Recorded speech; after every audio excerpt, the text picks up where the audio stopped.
And on the show today, Shane Warne. Was he killed by dick pills? Warney shagged himself to death. Wayne Rooney's on the piss. His phone is about an inch from his face.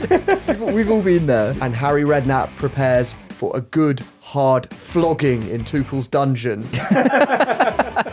Welcome back to the Upshot. My name is Jack. Sack's here, as ever. Hi, Jack. How are you? I am good, thank you. Good. How are you doing? I'm fantastic. We've got JP with us. All right, boys. What accent was that?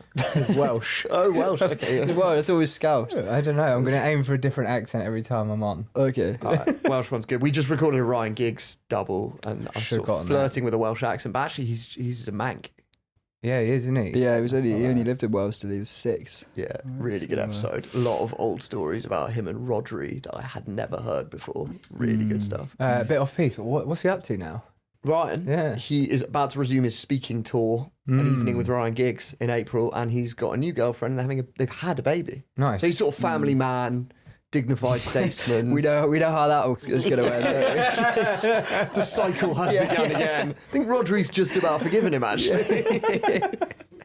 Just in time. Yeah. Surely he's what, a speaking tour is in like... You know they all do it, right? Really? After dinner speaking. It's just a money spinner. Do you think he's talking about, Fergie's hairdryer treatment and the time he won the Champions League, or Personal the life. time he shagged his brother's wife? I think it'll be setting up Sheringham for the equaliser against Bayern Munich. I don't think it'll be like, yeah. Maybe he's going to set up a Patreon with the real gory bits for the subscribers. The story's too spicy for my after dinner speeches.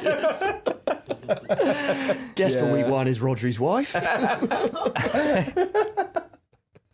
All right, speaking of shaggers, Shane Warne's death a few years back has always been slightly shrouded in mystery. So he died from a massive heart attack. He was on a lad's holiday on Koh Samui, their Thai tropical island. It's where White Lotus is set this season. Anyway, he was only 52 and a professional sportsman, so it was a bit weird.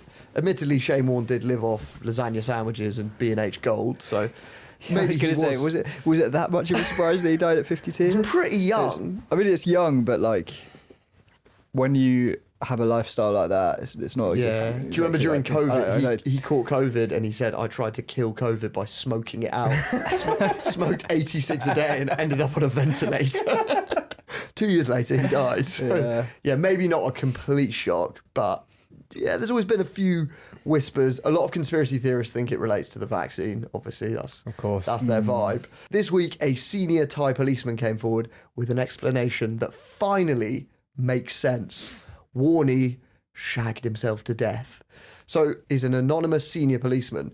He told the Daily Mail that the officers who came to his room after he died found a bottle of Viagra in there, it's a Viagra jelly, very popular in Thailand. You can buy it on the street, in a pharmacy. JP's nodding a lot. I have taken it before. Yeah, Really? I actually have Is as it? well. You have? So what, you apply it to the... No, you take it like it's almost like an energy gel, like a cis energy gel. Really? You Oh, Suck okay. it down, yeah. Yeah, you that kinda kind of suck thing. it I was down. imagining it as like a sort of lube, like... Well, you rub it on. substance. Yeah. Yeah, does that exist? Like I a don't know. spray?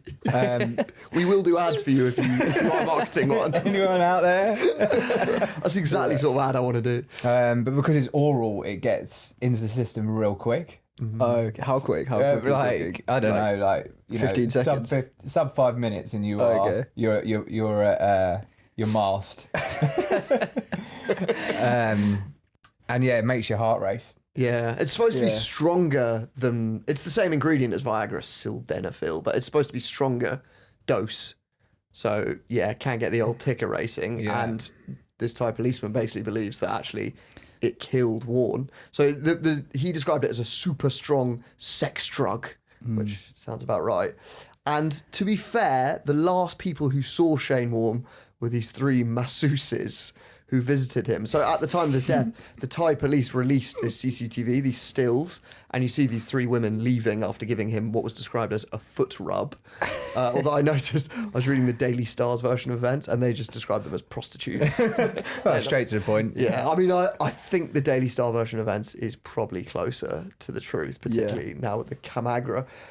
And there were whispers for a very long time that maybe Warne's death had been from this super strong Viagra. Like apparently in Melbourne cricket circles, which is Warney's sort of home turf, everyone was always saying it. And there was a thing in Potbitch quite recently, and now the Daily Mail have come out with it. And I guess it is pretty fitting. Why don't they want to just come out of it? Because it's like seen as shameful. Yeah, for like so this Thai policeman claims that there was a cover-up. So he said, we were ordered by our seniors to get rid of the bottle. These orders were coming from up high. And I think senior officials from Australia were also involved because they didn't want their national figure to have an ending like this. There are a lot of powerful, invisible hands behind all this. And actually, speaking of powerful hands, the 3 masseuses had their parlour shut down after, and they were ordered to leave Thailand. Leave Thailand. Leave the island. Leave Koh Samui. Bit harsh. Where do I go? probably Liverpool Street. So were there like crisis meetings in the Australian Parliament that our global brand is about to crash?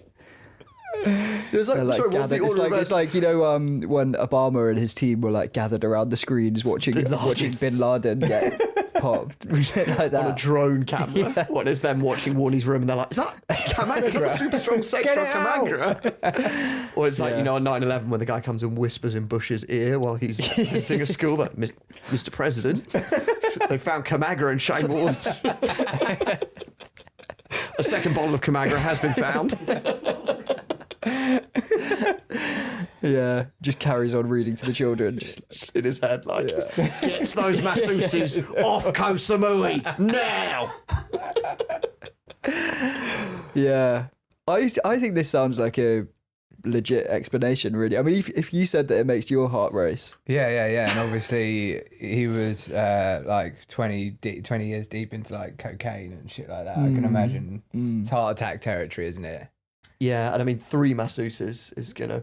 Yeah. I wonder if he tripled his dose per 1, 2, 3. Right, take 3 of them and then hope for the best. Yeah. I mean, you need to last long enough. Yeah, true. Right, it's all quite like White Lotus-y, I think. Isn't it? I mean, I haven't finished the new series, but isn't that what happens basically? It is. Anyway, it's a pretty fitting way for Shane Warne to go. Like went out with a bang. Yeah, and he was doing what he loved most. Yeah, like his career is basically a story of like insane genius on the field and shagging, orgies and affairs. So is there something to be said for going that way? Yeah, I think it's what he would have wanted, really. Yeah. He had quite a roster of women, didn't he? Yeah, my favourite of them is Michelle Mone. The one who got like the public turned on her during COVID because she was involved in like getting PPE equipment, and there was a suggestion that she'd like she'd get a massive contract. And there was a suggestion that it was a bit dodgy. Mine was Jerry Hall. Oh yeah, no, did he have a thing with Jerry Hall? Jerry Hall. You're not thinking of Rupert Murdoch? It's in Jerry Hall's Rupert Murdoch. That was the rumour. She had a thing with Shane Warne. Yeah, Shane Warne. Liz Hurley. Yes, Liv Hurley. Wow. Yeah. And then a variety of just like waitresses. Yeah. Nurses. All blonde. Yeah. And 3 Thai masseuses. My favourite story, well, not favourite story, but amusing in a way story from our Shane Warne episode was when he'd like convinced his wife and kids to like move over to the UK because he signed for Hampshire. For Hampshire. And they got off the plane at Heathrow and were greeted by a copy of The Sun or whatever newspaper it was saying, Horny Warney had his wicked way. Was that in front of his family as well? The family literally spent ages. It's a big deal moving to England from Australia. 24-hour flight, you're knackered. Had to change in fucking Doha. Step up, like off the plane when people are like near the boarding bit, there's those free newspapers. Yeah. It was those. So I haven't even got out, I haven't cleared customs yet.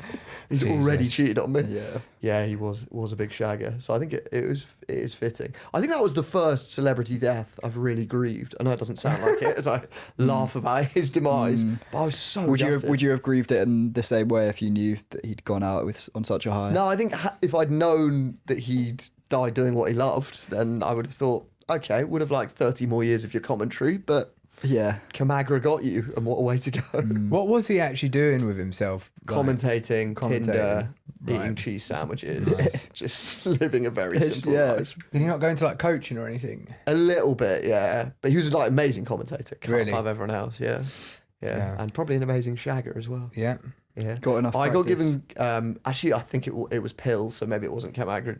It wasn't the jelly, but I did like a long train journey in like Vietnam, and we had to share our carriage. You got to Me keep and a yourself mate- busy somehow. Me and a mate. Me and a mate shared it. It's a 4-person carriage, which was like in bunks, and we shared it with this like old American dude and his Thai bride, young girl, like not child, but you know, quite young. Okay. And anyway, I gave him like a Valium, like a sleeping pill for the journey. And in the morning, he was like, "Oh man, thank you so much." He was like, "You got to take this," and put these blue pills in my hand. And I was like, "What is this?" And he's like, "Viagra. You got to hit that." I was like, God. Did you take it there and then? Yeah, I was like, I think I took it that night and briefly had a boner and found it funny. I thought that story was going to go elsewhere then, I'm not going to lie. What you thought I was gonna But you and your friend got really bored on the train. wanked each other off for a bit. So back on these shores, the sun finally came out this week. Clocks went forward. It's you could Bliss. kind of feel like summer is finally in the air, and you could see that across the country, all the British lads were coming out of their hibernation. You know, sniffing out their first Australia of the summer, grilling their Tesco Express chipolatas on disposable barbecues. You know, their summer plumage of Jack Jones polos is all coming out. And among the lager louts popping out for their first night of the summer was a Mr. Wayne Rooney, who was spotted pissing up against the wall of a fancy restaurant in Marylebone in the early hours of Saturday morning. So Wayne had been on a night out with his mates. They'd been at the British Boxing Awards, which I think he was maybe speaking at. And then they'd gone on to a rooftop bar afterwards, classic, and then to a restaurant called Novikov, which for me is a strange choice of name for a restaurant. It sounds very much like Novichok, obviously. poison. As Is it as a Russian? gastronomical establishment, you don't really want to associate yourself It's got with that. Russian connotations. hasn't Is it a Russian? Yeah, no. So they have an Italian and an Asian menu. How lovely. So Russian guests. talented chefs. I think. So I was looking at the menu. They have caviar sushi, wagyu steak, ragu. It's that kind of. It's for Premier League footballers and oligarchs. Right, and Hence the name, probably. Yeah. And they don't have toilets in there? I assume they do, but really didn't fancy them. You know. Wayne sits above the law. And yeah, he does. So he stumbled out at about 2 a.m. and was spotted pissing up against the wall of the restaurant. That looks like a town hall or something. Yeah, Like I that bit where people get married in don't know Marylebone. exactly. Somewhere around there anyway. I do enjoy this picture. You can see him like leaning against the wall with his arms, like his phone is about an inch from his face. You know, we've all been there. Yeah. Just trying to read his WhatsApp. Yeah. It's like it's really it's One really eye spinning. open. Yeah. Another detail I quite enjoyed was that the wall was painted with anti-pee paint. So there's massive splashback. Or does that just make it bounce back on you? Yeah, I think so. Does that work? He's like, I like the image of him the following morning just like scrubbing his fancy shoes covered in. in the Does pit. once again make me like him more. Yeah. He's a Some man of the people people, disagree. really, isn't he? And actually, to be fair, Rooney's been on the receiving end of some loutish behaviour himself in the past. Do you remember when he was managing Derby, he went to this Christmas market and he parked his Range Rover in a space that was reserved for the church bell ringers. Who, you know, they're a rough bunch, the church bell ringers. And Rooney came back and found that his car had been daubed in cocks. His car was quite muddy and they'd written it. Did they We're know looking it was at the Rooney's picture now. car, or were they just like, there's a dirty Yeah. car? I think they did because it said something. It was like Wayne's car, and then they also wrote, which was a bit mean in my opinion, lose weight on it as well. Which Don't play that card. I mean, you know what the churchgoers are like. Sorry, that was the bell ringers. That was he parked in the space reserved for the bell ringers. So Surely I presume it was the bell ringers who turned up and then had to park around the you corner. don't think of them as being such nasty bastards. Well, think again. Also, why are they getting their own space? Sorry. They're important. Parking is hard to They're find important. in Derby. How would Derby function without the bell ringers? they wouldn't know it's Christmas. Exactly. They'd still be, Or Sunday. Yeah. You'd be disorientated without them. Yeah. I would not expect a bell ringer to draw a cock in any setting. Maybe they were just going for the bell end. Yeah. It's not proper vandalism though, because you can wipe that off. Yeah, it's sort of it's light-hearted, but I mean the lose weight thing is mean. That's cruel. I expected better of that. Yeah, but yeah, I mean Rooney was obviously miffed when he came back and found that on his motor. Actually, while we're on the subject of pissing, did you see the clip of a turtle pissing on a golf course this week? The clip. You've seen the big clip from In this case week. you've been living under a rock. Which this turtle? Are we saying in a professional was. tournament or just like a This is a legit tournament. This was the Houston Open. Rory McIlroy was playing, and I guess there's a lake or river or something that like it looks more of sort of terrapin size. Right. But So that's the caddy. The caddy picks this turtle up, and we'll see what happens next. Wow. Fucking hell, is that how much they piss? Strong flow. It's a seriously big stream. Also not coming out of the angle I would have expected. It's almost like he's got it at the angle, which is like automatically you need to piss. Yeah. And he's kind of flipped it up, and then it's like boom. It's like he pushed a button that causes Yeah. it. That's like a better piss stream than me. I mean, I'm getting on a bit. that turtle looks very hydrated. That's all I'm going to say. Yeah. Wow, how have they got such a wide stream? It's amazing. Yeah. It's, Wow. Quite often you see like crocodiles on golf courses and you're like, wow, Florida. Yeah. But actually, I found that more interesting. What? Yeah. then, Because I never knew turtles piss like that. No, exactly. Actually, when Yeah, I was on that's why I holiday a brought few it up. weeks ago, I snorkeled with turtles, and probably the highlight of the entire holiday, I was sort of following one for a while, and there was this fish following it as well, quite a big fish. I was like, why is it following it? And then the turtle did a shit, and the fish just swallowed the whole thing. It was amazing. It was like Attenborough. Like, literally was just in awe. Were you on your own? Yeah, there's no So one there you to saw tell. that. You saw that spectacle solo. Yeah, I got no proof of it happening. Yeah. You're just gonna have to take my word for it. What's a turtle's poo like? Like probably cat shit size, like Really? smaller than dog. Like, how like big more was the pellety. turtle? Quite big, bigger than the pissing one there. A lot bigger, I would say. And was it like a hard shit? Yeah, it was sort of like you know how dog poo sometimes is like a greyish brown. Yeah. It was like that, but like two sort of pellets, and the fish just went. Did you opened take- its mouth and just it was like one of those like it was quite a big fish, quite a tall fish. Did you have one and then the fish had one? Were you swimming behind the fish in a sort of human underwater human centipede? Sort of? I probably it's quite human centipede actually. Also, I probably then went back to the hotel, had fish of the day. Which was probably one of those fish that lives off turtle shit. So in a way, I did join the centipede. So that was the fish's game, really, in following the turtle. Yeah, it was Yeah, there for the that's- shit, and in a way, so was I. So was Jack, yeah. What a life! Was that a I wonder if highlight the- of the trip? I honestly would say that was my best moment of holiday. I said it to my wife; she wasn't that impressed. So do you think that fish lives off other things, or is it just turtle I think shit? it's a botty feeder. Yeah.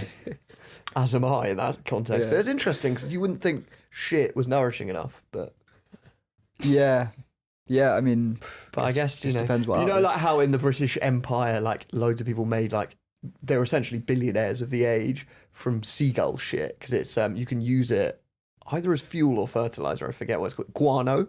Guano. Yeah, and it was Did not like know that. basically people, these like entrepreneurs just went and off the like rocks in South America would just scrape like tons of seagull shit and then sold it and became billionaires. Can imagine it being good for fertilizer. Yeah. Can't imagine you could run a car off it, but you never know. You never know. Work harder, Elon.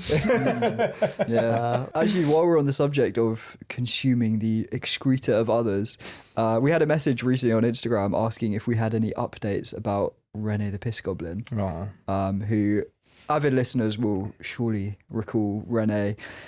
He's the guy. He's a solicitor by trade who resides in the toilets of Berghain, Yep. the techno club in Berlin, and people piss in his mouth. Your mate and did, didn't he? likes Yeah, it. my mate Pig. Your mate did. With a name like Pig, you sort of have to. Yeah. I did ask Pig for an update, but he said that he's not been back to Berghain.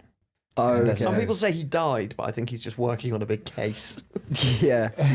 He's I don't know. He does have a day job as a solicitor.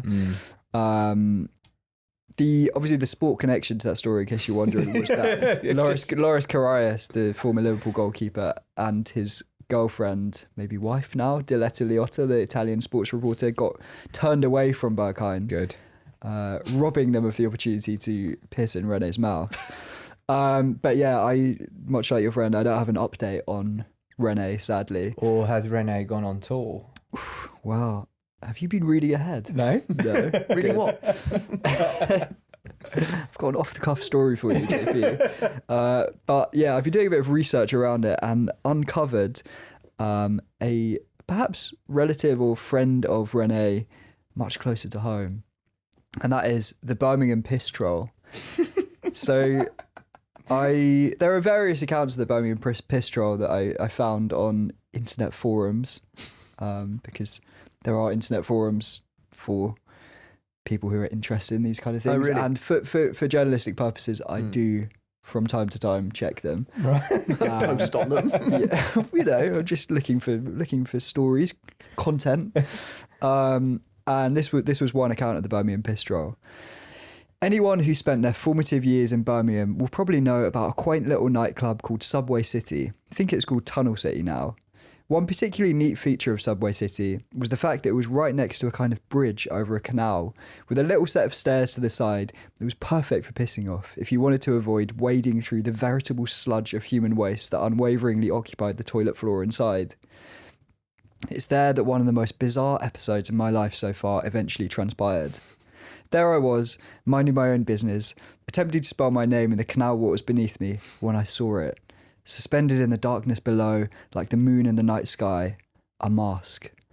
Underneath me, underneath my piss. Obviously, my reaction was to do what any rational, considerate human being would do, i.e. shouting, "Oh fuck, sorry man," and immediately diverting my stream of piss away from the man with the mask, who was on the receiving end of it. What happened next is where things get really alarming. It moved. It moved to follow my stream of piss. So there are various accounts of people encountering the Birmingham piss troll under this bridge. And actually the same guy who wrote this, he went back the following weekend and he'd like obviously told all his mates about it. And it's like, I can't believe what happened. Like, I was pissing off the bridge. Guy came out in the stream. And the following week he brought like a couple of friends and they did it. And the guy came out again and was just, so he basically lives under this bridge. Just obviously he knows it's a real piss spot. And after a few weeks of this happening, they decided they like plucked up the courage to descend the stone steps beneath the bridge into the troll's lair and try and find him. And they like came down with a group of friends and got down there, and the piss troll ran away. Oh, they didn't manage to speak to him? No, they didn't manage to speak to him. He's too coy. Yeah. Was this recent or is the club shut now? I don't actually know if there are any listeners in Birmingham. Yeah. Who have Google. Because we don't. Yeah, we Just piss forums for us. Yeah. So has no one ever managed to sort of... Nobody's pinned him down. I wonder how the troll first worked out, this is my spot. Yeah, this is a spot. Yeah. Maybe he was a at the club clubber. doing a piss and was like, Yeah. Yeah. This is my spot. Yeah. or was, walking past, saw it. Patrol. Maybe can sort of smell out the piss spots. Yeah. What I like about that story, particularly the first post that you read out, is like it's got an element of like mystery to it. It hasn't given, Yeah, it's do you know what I quite mean? Sometimes it's fairy tale. more interesting when you don't actually meet the Yeah. demon. Well, it's a bit like the piss golem in Berlin, right? You know, no one really can pin him down. Yeah, but now I know that he's working on like, you know, Big cases. yeah, like statutory declarations in his day job. It makes the story funnier, but he's lost some mystique for me. Yeah. I'm no longer pissing in his mouth, whereas the troll is welcome. We need to track him down. Yeah. Oh, I was wondering, could it have been Rene on a trip to? Maybe it was like while he was studying to be a solicitor, he was like did an internship at Solihull Solicitors. And Subway City's sort of the Berghain of Yeah, exactly. Yeah. His internship spent in Birmingham. Well, if anyone knows anything about this troll, Yeah. Or if anyone fancies going to Subway City this weekend having a to piss. do a bit of ground research for us, then, I rate Please let that us they know. confronted. They decided to go down with torches. Yeah. I'm imagining sort of like a mob of villagers with their pitchforks. I think they were kinder than that. They did want to just Just have a chat. Just have a Can see chat. why he ran away. Now, Harry Redknapp got quite a lot of shit last week. Did you see? So he was doing one of his after dinner chats. It's all quite jokey. And he made some jokes about Thomas Tuchel being a German spy. And while he did the joke, he broke out into a Nazi salute. Got a clip of it here. I think, I'd be honest with you, I think he's a German spy. I'm telling you, seriously, he's been sent over to fuck us up. I'm telling you, he's like Lord War in the war. We have your best soldiers captured and all that. He is definitely come off fucking go over and ruin that team. Yeah, he's fucking.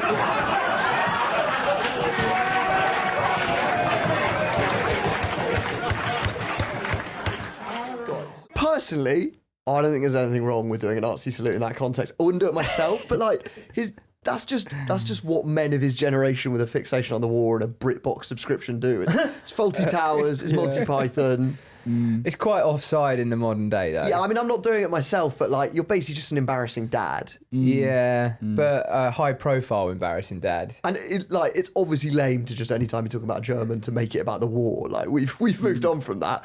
But Harry's generation, and particularly like he's sort of giving the crowd what they want, right? Like, yeah, you can hear the laughter. Yeah, I'm not offended by that in the slightest. I get that some people are, but I personally don't think there's much issue with that.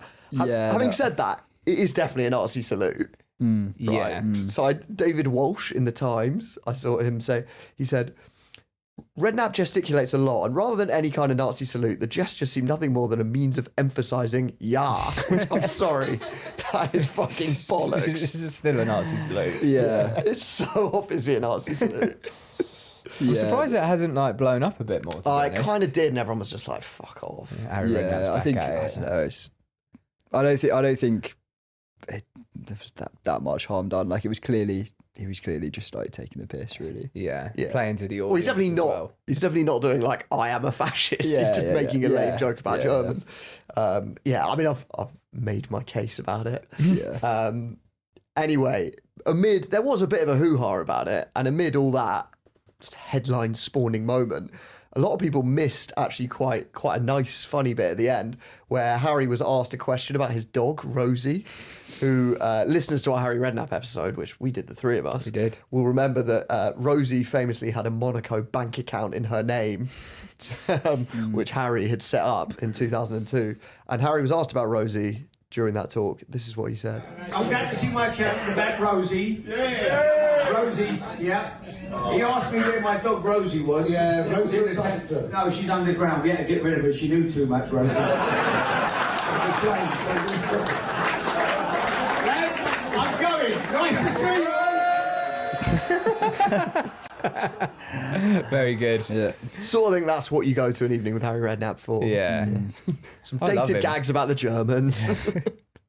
I think he's golden. Yeah. So you're excusing there. Anyway, yeah, so that Rosie story, basically, while he was Portsmouth boss, in 2002, he flew to Monaco and opened this account in his bulldog's name, Rosie, and had 200 grand in bonuses paid into the account, which meant that Rosie was the richest dog in Britain. She made 100 grand off Peter Crouch going to Villa. You know, like those old ladies who leave all their money to their like cockapoo. Yeah. Them and Rosie, richest dogs in Britain. But it then backfired on Harry because in 2012 he got taken to court for tax evasion, which you can see why it was read that way. And in court he claimed he only named the account after her because he loved her to bits. I loved her to absolute bits. Didn't he get out of that? Yeah, he was acquitted. Yeah. So He said he couldn't read or write or something like did that. he? Yeah, well, he sort of said I didn't really know what was going on. Yeah, I couldn't even see my wage slips and I couldn't read or write and pinned it all on the accountant. Yeah, which I buy. Pinned it all on the dog. Who's 6 It was feet our under. idea. Yeah. Although he hasn't always found jokes about this so funny. Obviously, there was the time an interviewer made the mistake of calling Harry a wheeler dealer. And you mean you've made your name as a wheeler and dealer. There's not been much wheeling and dealing, no, yeah? no, I'm not a wheeler and dealer. No, fuck off. Oh, no, I didn't mean it like that. I didn't mean it like that. Harry. Well, nobody's got name as a No, wheeler I'm and not. fucking dealer. Don't say that. I'm a fucking football manager. Harry's Nazi salute does obviously recall another great Nazi salute in recent times, Wayne Hennessy, Wayne Hennessy was with his Palace teammates at Nando's after an FA Cup win. Enjoying some chicken. And they were, enjoying, a bit of piri-piri chicken, a bit of lemon and herb. Yeah. And Max Meyer, their German teammate, did a team photo to put up on Instagram. And at the very back of the group, you see Wayne Hennessy doing what is almost certainly a Nazi salute. That is a proper Nazi Because salute. also Wayne Hennessy is doing the thing that was big in the 90s with blokes like Harry Redknapp of doing the moustache as well. But you get what I mean, that bit, that's not part of the actual Nazi salute, isn't it? No, it's a reference to Hitler's moustache, yeah. which makes it even more likely that he was doing a Nazi salute. But Hennessy's defence was, I was waving and shouting at the person taking the picture to get on with it. I put my hand over my mouth to make the sound carry. I mean, You've seen Fawlty Towers, mate. It is possible. When you look at the picture, Hang on, go up to the picture again. I'm yes. going to have to disagree. I don't believe him, but it is possible that could be an unfortunate moment. The reason I'm mentioning the moustache bit is I think that makes it even more clear that he's just seen a lot of 80s sitcoms. His arm is so straight. Yeah, I didn't realise that it was his German teammate who was taking the picture as well. Yeah. Just so offside. Yeah. And actually, he got done by the FA for it. But from the outset of the hearing, Hennessy was adamant that he did not know what a Nazi salute was, which is quite a good angle because it kind of simplifies things. It's just like, what are you talking about? The FA panel ended up siding with him. So they said, in their report afterwards, they said, in fact, when cross-examined about this, Mr. Hennessy displayed a very considerable, one might even say lamentable, degree of ignorance about anything to do with Hitler, fascism, and the Nazi regime.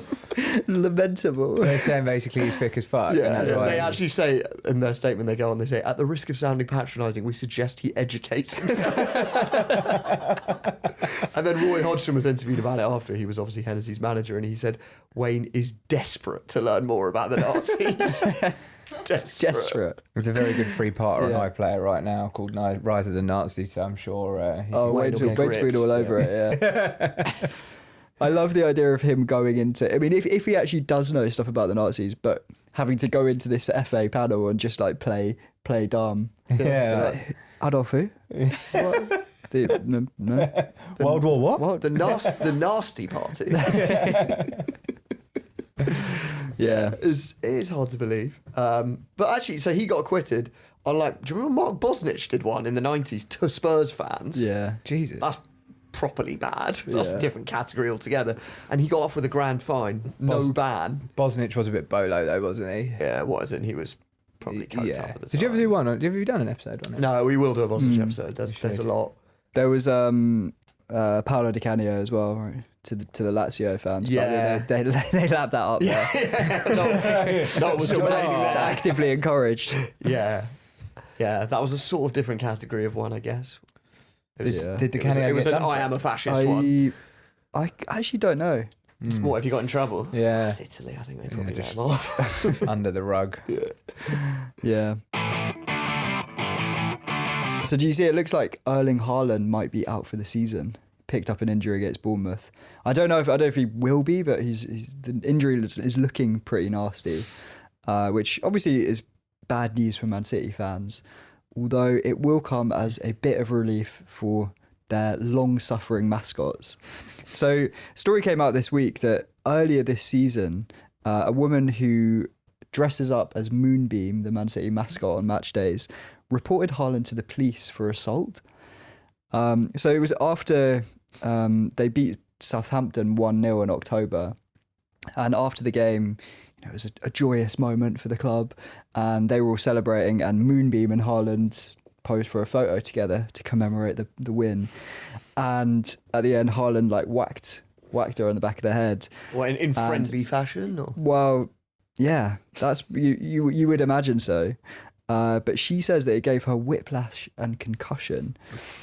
She said, she did an interview in the press this week. She said, I was crying and my head was thudding and I think I was in shock.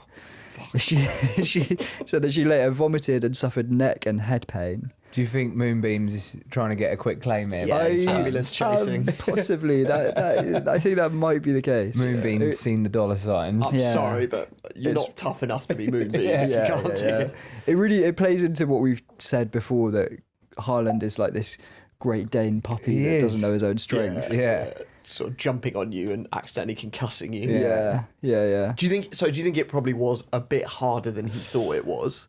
I think have you seen? There was another video of when City won the title, I think last year or the year before, and the like staff were all lined up and the players were going along high-fiving the members of staff. And we've got a link here. There's a clip of him. He high-fives this woman and she just like recoils in pain. He is going hard. You can see he's doing it hard. He's got a huge hand as well. If you look at him, the size, he could probably fit 3 of her inside him. I bet he's got a really painful handshake. Like real American jock. Yeah. Who do you reckon's got a limp one?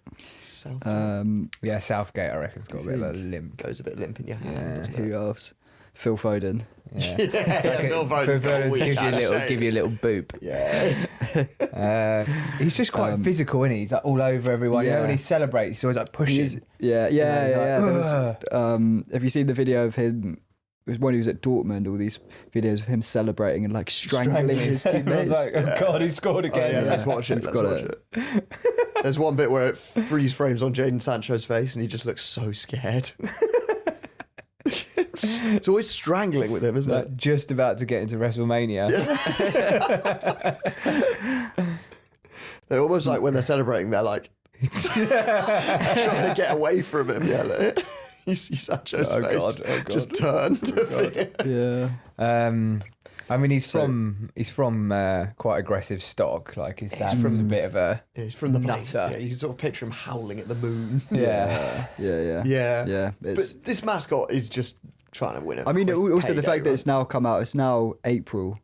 This incident was in October. Yeah. But is that because the police investigation? Because there was a police investigation. So there was like the report. I'm not sure if this report came from Man City or from the police, but they basically cleared him of wrongdoing, surprise, surprise. And they said, Erling Haaland always does a gentle touch on the back or head of Moonbeam as recognition. For Moonbeam, so it was hard work for Manchester City. Yeah. I mean, why are the police getting involved? Exactly. It was, Even if you do accidentally hit someone too hard, is that a police matter? Yeah, exactly. Yeah.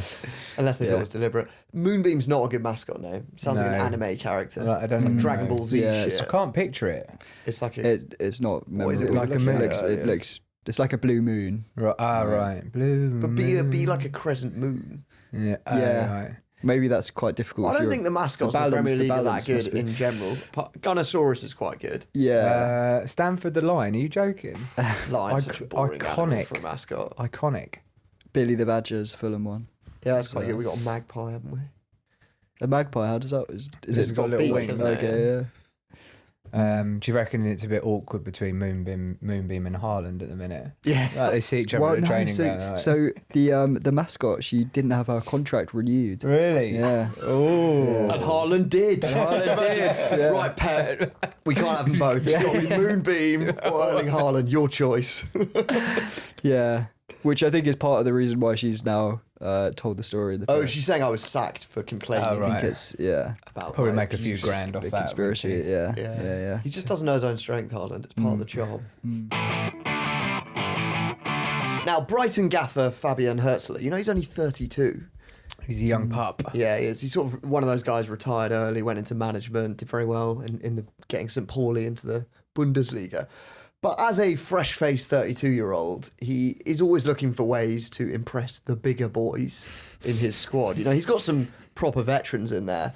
So obviously to get their approval, he's got to sort of drop his 10-pack of menthols in front of James Milner, maybe show Danny Welbeck, his older brother's stash of FHMs.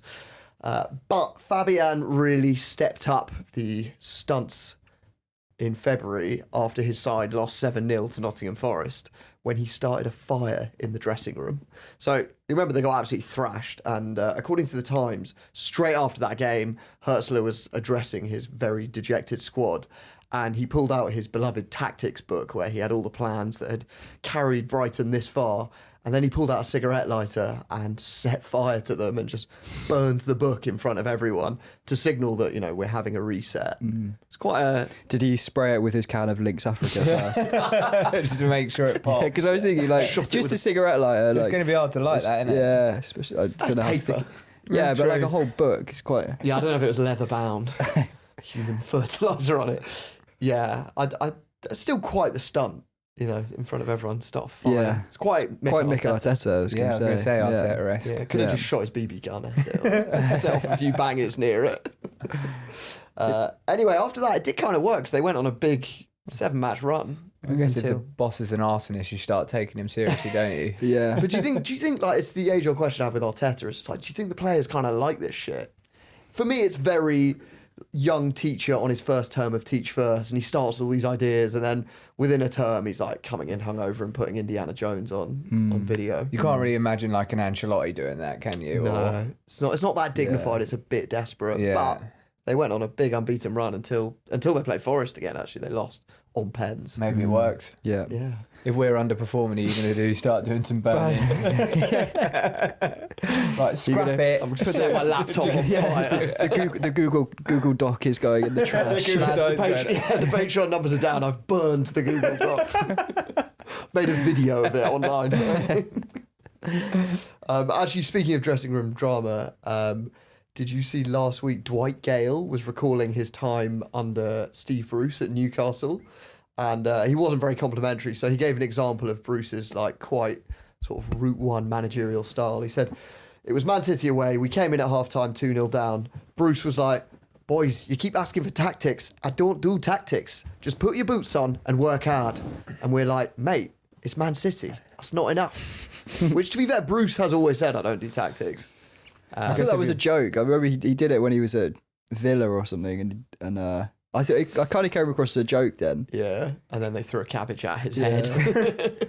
Yeah, I think it clearly is actually serious. Although Bruce was not happy about Dwight Gale's comments. I mean, anyone who's read Brucey's detective novels will know that he will allow a grudge to simmer for a while before settling scores in the most petty way imaginable. So famously in one book, his character, who's based on him, is recruited by MI5 and they ask him to help foil a terrorist plot, and he refuses because he never got capped by England, and he says, my country never wanted me. Which is so fucking petty. And so naturally, after hearing of Dwight's comments, Steve had a suitably scathing comeback lined up. Here he is responding. So Dwight Gale made some comments about your coaching at Newcastle on the training field and tactical stuff. Have you heard it? I'm led to believe, yeah. Is that the legendary Dwight Gale, is it, who missed the chance in the quarter-final against Manchester City? Is that the same Dwight Gale? Okay, interesting. Been round the block a long, long time.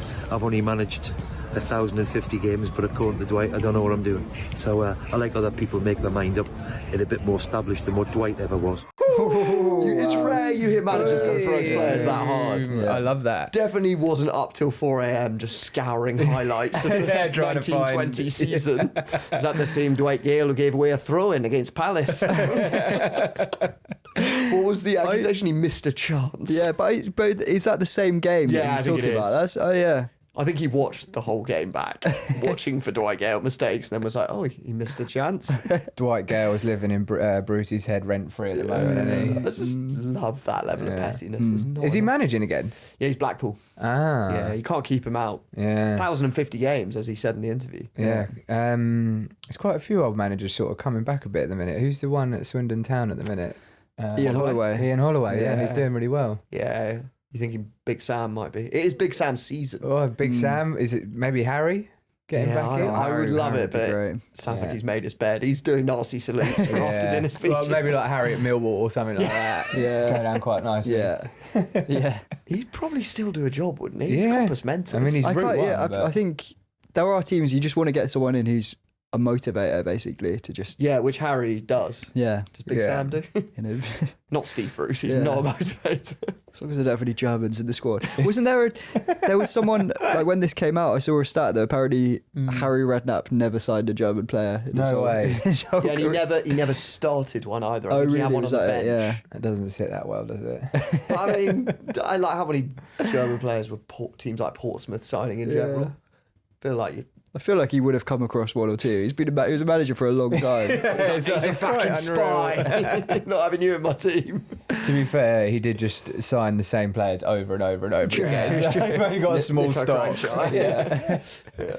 On the subject of sort of tactics averse managers, it reminded me of a story Ben Foster told about Tony Pulis when they were, at Stoke, when in the 2010s, when Stoke were actually a bit of a force in English football. And Ben Foster told the story. He said, "We were beating Swansea 1-0, playing lovely football. At half-time, he gets a picture of the pitch, draws a line from one 18-yard line across to the other, and scribbles out the middle. He said, 'Forget that Barca stuff, get it in there.' We lost 2-1. It's great. Keeping it nice and simple. Yeah. And then apparently also when Stoke had that really good season, Pulis got all the players together and just said, 'Don't get ahead of yourselves, lads. You're bang average players in a fantastic system.' Which, to be fair, he had a bit of a point. Yeah. Great. What's he up to? Could he make a comeback? Tony Pulis. Does he still wear his been out for a Nazi while. hat? Yeah, he's not. I've not seen him. I can imagine that he does still, wherever he is now, he's still wearing his Got his hat on. Stoke City tracksuit. Yeah, that green tracksuit top and the was it green? Green, no, blue as well. Is he still managing? Just looking now. Don't think so. No, shame. Bring him back as Anyone well. knows what he's Are up these guys to? all managers in like the Ballers League now? Yeah. I actually watched that for the other night. I thought it was pretty Is it good. fucking awful? I thought it was pretty good. I mean, saw it's like, People were complaining about KSI's commentary, and then I saw someone tweet it saying, "Waiter, there's a fly in my turd." It's like, you're watching Ballers League, you're gonna get fucking awful. Yeah. I describe good? it as like it's like watching Big Brother and a six-a-side football match. It's in the middle of that. Because I thought when I saw there was like ex-pros are playing, and I thought it was going to be like, I don't know, Figo and Beckham, or like, Roberto Carlos. These people always pop up at those kind of things. And it was actually just like, the biggest name was Michael Hector, who like played Julian for... Lescott. Is Julian Lescott there? Yeah. Okay, But is he alright. managing? No, Julian Lescott's actually playing. Oh, really? Were there any other big names? There are a couple of other footballers. I mean, I know John Terry's got a team. Yeah. Ljungberg from Arsenal's got a team. Yeah, there's a lot of Okay. like Lineker and Michael Richards. Got Yeah. it. But they, I saw the ultimate clickbait on this. So Manchester Evening News, obviously, any mention of Paul Pogba maybe signing a deal anywhere is like a big story for them. And their headline, because they do so much clickbait, was "Paul Pogba gets shock Man United reunion offer and could sign imminently in major update." So you're like, fuck. Is he going to United? Is he reuniting with like a former teammate at Juventus or something? And then the story, he's a move to the Baller League. And Pogba will be reuniting with former Man United player Josh Harrop. Fucking hell. Yeah. That's class. That is shameless. Yeah, they are awful for it, Manchester United. Is Pogba, because he can play again now. Yeah, which weird. No one. Surely he could still do a job for Well, I someone. would have thought someone Just in go straight into Miami or Saudi. something, yeah. Saudi Is he or Miami, turning yeah. down a lot? You know how like David De Gea or like even Jesse Lingard had that like gap. Where they were Yeah. maybe being quite picky. But I mean, he could go somewhere better than Korea. Surely any MLS or Saudi team would. Yeah, in Yeah. Miami. Yeah. Or the Ballers League. I mean, he'd still do a job in the Premier League, I reckon. Yeah, I'm surprised by it, but maybe there's, I don't know, baggage. Can't see With him. the drugs test, like, could it be appeal? I don't know. Yeah. Anyway, I think that's all we've got time for. That sound indicates that we have reached the end of the episode, but the door to Tuchel's Dungeon has swung open. And Tuchel's Dungeon is, of course, our Patreon, where you can listen to a bonus episode of The Upshot right now. So we're about to slip in there into those gloomy confines where we will be discussing David Beckham's affairs, the full gory details. So not so much the Rebecca Luce one that everyone knows, but actually some others over the years, both before and after. So yeah, we'll be in there. Spicy stuff. It's genuinely really juicy stuff. So yeah, if you've always wondered about David Beckham, the truth, because a lot of people seem to be under the illusion that there were no affairs. Let us dispel that myth. So we'll be in there talking about that, and we'll have a little bit on Garrincha. Yeah. We had a few questions that we'll be answering, and some Not all of them are about goats, are they? most of them were about goats, but there were some non-farmyard animal questions that we will be addressing. Excellent. Plus some other Brazilian wrong-uns of the era. Have you got any graphs for us this week? Any what? Any graphs? Yeah. So last week I did quite a lot of Quantitative. qualitative analysis of the use of the word roasting involving some graphs. You know, I'm glad that my university degree has come in any way you handy. can. Yeah, it's nice to tell my mum that it wasn't a complete waste of time. But it was mainly juicy sporting gossip. It was just to mainly be juicy clear. stuff. Not mainly juicy sporting gossip displayed in graph format. Yeah. We've had some excellent reviews. Thanks to everyone who's on it so far. We're approaching 1,000 patrons in the first week. So, yeah. Come and join us in there if you haven't already. Go to patreon.com/upshottowers. And for £3 a month, you'll get this bonus episode right now. You'll get it every week. Plus extended cuts of our Tuesday episodes and ad-free listening. Any other perks? You could also listen to part 2 of Garincho right now. Yeah. And you can listen to last week's Patreon where we did a deep dive on Frank Lampard, Rio Ferdinand and Kieran Dyer's sex tape, which we watch. So yeah, quite And a treat. some pegging somewhere in there as well. Yeah, oh, well, sorry. Also, we explained the real story about why Thomas Tuchel was sacked by Chelsea in 2022. So you'll get all that. Join us in there. Otherwise, thanks a lot for listening. Thanks, JP. Thanks, Zach. Thank you. Thank you. I'll see you in the dungeon. See you in the dungeon. Thanks a lot.